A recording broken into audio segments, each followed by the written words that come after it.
In this video, we're going to discuss how to set up your vendors. When you first connect your SoStocked account to Amazon, it will import all of your vendors, which just means either a supplier, a warehouse, a prep center, a freight forwarder.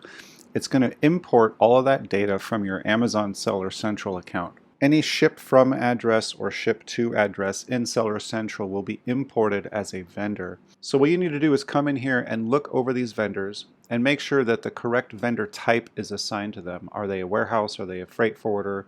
Are they a supplier, etc.?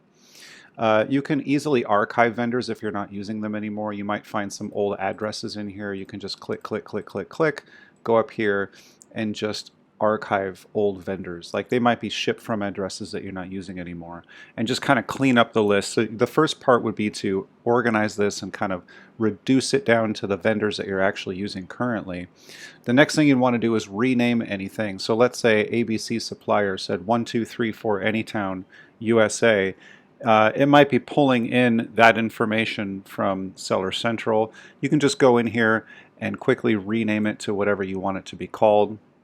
You can assign it as a supplier, a warehouse, a prep center, a freight forwarder, all of the above, any combination.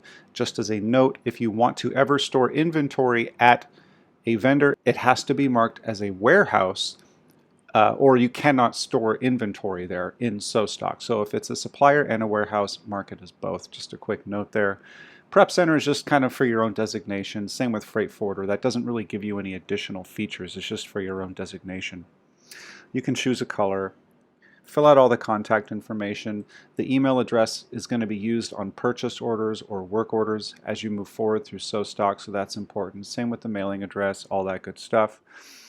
If it is a warehouse, you can choose to have the same as primary contact, or you can have a different address there. Now this is very important. If you do have it assigned as a warehouse, you need to make sure that you turn on any marketplace for Amazon that you want this inventory to be activated. So for example, if you're selling in the US, Canada, and Mexico, turn all three of those on. If you're selling in Europe and you have access there, turn those on, UK, etc. If these are not turned on for the correct marketplaces, then they won't show up in the forecast, because the forecast is looking at where do I have inventory, what inventory is available for this marketplace, where can I pull that inventory from, what warehouses can I pull that inventory from, and that is determined by this setting right here. You can put supplier blackout dates here. You can put payment terms. Lead times we'll talk about in a different video, but that's going to be set up here. You can have a default lead time.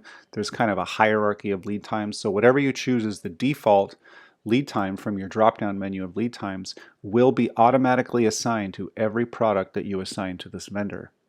That's pretty much it. Save those changes. And so that's kind of the 1, 2, 3 is make sure that you archive any old vendors, you rename them so they make sense to you, and you assign the correct vendor type and any specifics inside of them. You can also do all of this on our bulk page. You can go to bulk import export.